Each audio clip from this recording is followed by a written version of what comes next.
first to China. And it seems there is no end to the communist regime's acts of bastardry. The latest victims of China's campaign of economic coercion against Australia are Victorian lamb exporters, as well as South Australian and Tasmanian timber producers.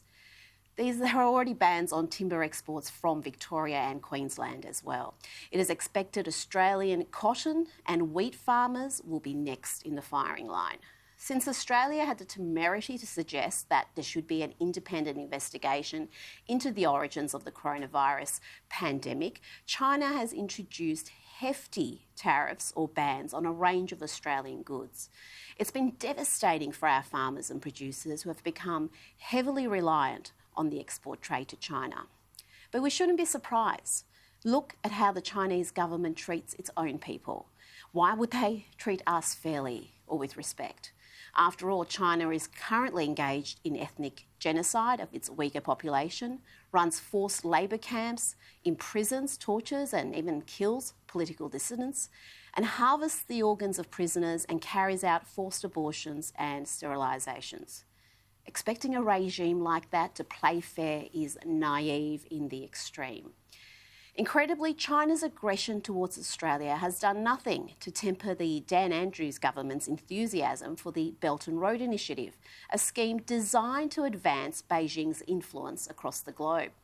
At a time when the country needs to stand united against the Chinese communist regime, Premier Andrews has again demanded the federal government step aside and allow Victoria to proceed with its contentious and secretive deal. The Victorian government aside, the coronavirus pandemic has been a wake-up call for much of the world.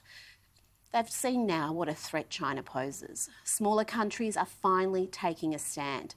And we must not forget that Australia's motion for an independent investigation into the origins of COVID-19 was backed by more than 100 countries. And increasingly, we are seeing consumers take a stand too and choosing to boycott Chinese-made and owned products. After China imposed tariffs of up to 212% on Australian wine, a list of Chinese-owned wineries in Australia began circulating on social media. And some consumers are choosing to boycott products that are made in China or owned by Chinese companies. China is an economic superpower, and it would be, again, naive to think that they're not going to be an important part of Australia's trading future. But we cannot afford to become so heavily reliant on one market, particularly when it is a market controlled by a brutal communist dictatorship.